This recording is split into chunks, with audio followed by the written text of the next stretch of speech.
YCP అధినేత YS Jaganmohan Reddy మళ్లీ తనకు బాగా అలవాటైన ఆట మొదలుపెట్టారు. భారీ వర్షాలతో రాష్ట్రం 4 రోజులుగా అతలాకుతలమైంది. కనీవిని ఎరుగని వరదలతో విజయవాడ నగరం 3 రోజులుగా ముంపులో నానుతోంది.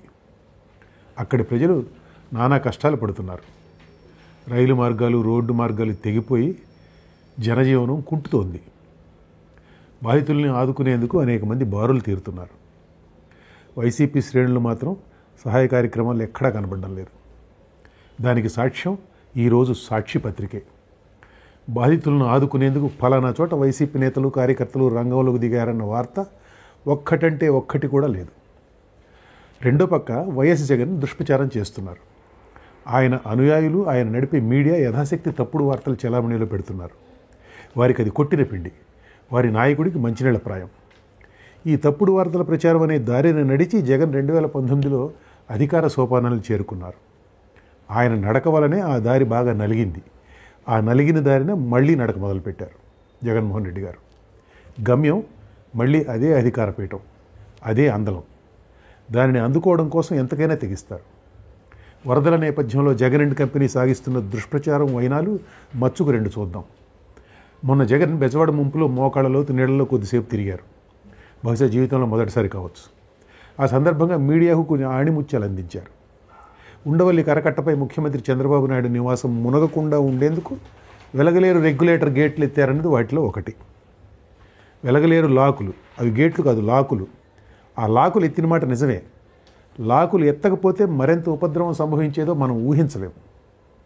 లాకులు ఎత్తినా ఒక పక్క బుడమేరు అసలు దారితో పాటు రెండో పక్క డైవర్షన్ కెనాల్లోకి కూడా ప్రవాహం వెళుతూనే ఉంది.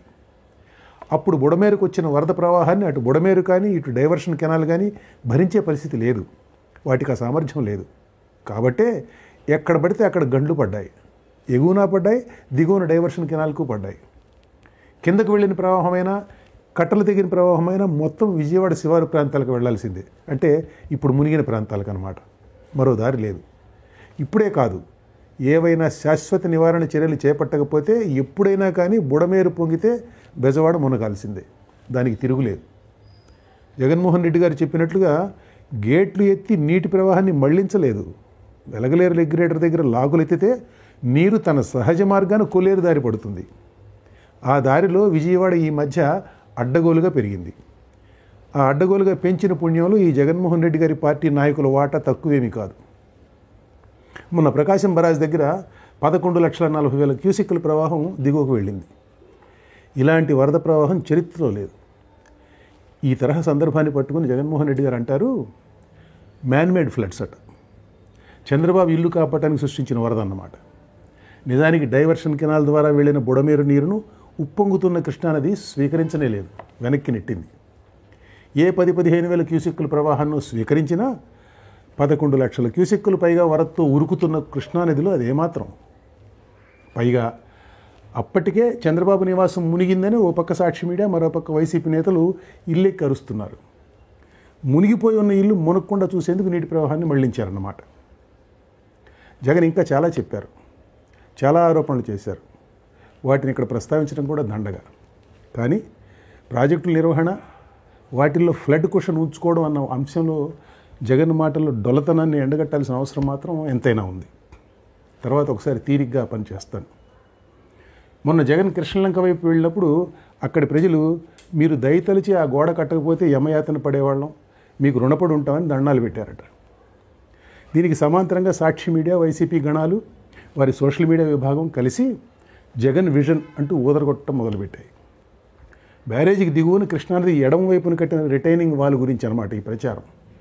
నిజానికి దానిని చంద్రబాబు హయాంలో 3/2 వంతులు పూర్తి చేశారు. జగన్ పాలన చివరి రోజుల్లో కొంత నిర్మించారు. ఇప్పటికది కంప్లీట్ కాలేదు. అయినా కానీ రిటైనింగ్ వాల్ ఘనతను తమ ఖాతాలో వేసుకుంటానికి జగన్ నడిపే మీడియా కానీ, ఆయన నడిపే రాజకీయ పార్టీ కానీ కించిత్ కూడా సందేహించలేదు. ఇది చూసి టీడీపీ అభిమానులు కొందరు 2019 ఆగస్టులో వైసీపీ నేతలు పేర్ని నాని, అనిల్ కుమార్ యాదవ్ ఆ గోడపై నిలబడి ఉన్న ఫోటోను వైరల్ చేశారు. అయినా కానీ వైసీపీ ప్రచారం ఆగలేదు. వైసీపీ పద్ధతే అంత. బూటకమని తెలిసిపోతున్నా బూటక ప్రచారం చేయటం ఆపరు. చేయగా అబద్ధం నిజంగా మారుతుందని వారి నమ్మకం. గతంలో అలా చేసి చూపించారు. ఆ అనుభవంతోనే మళ్ళీ విజృంభిస్తున్నారు. జగన్ వారికి చాలా స్ఫూర్తిదాయకమైన నాయకత్వం అందిస్తున్నారు. ఈ ధోరణి ఇలాగే కొనసాగుతుంది. ముందు ముందు చాలా తప్పుడు వార్తలు ప్రచారంలోకి వస్తాయి, ఇంతకన్నా పెద్దవి. ప్రభుత్వం వీటిని ఎలా ఎదుర్కొంటున్నది అన్నదానితో నిమిత్తం లేకుండా మనం ఎలర్ట్గా ఉండడం చాలా ముఖ్యం.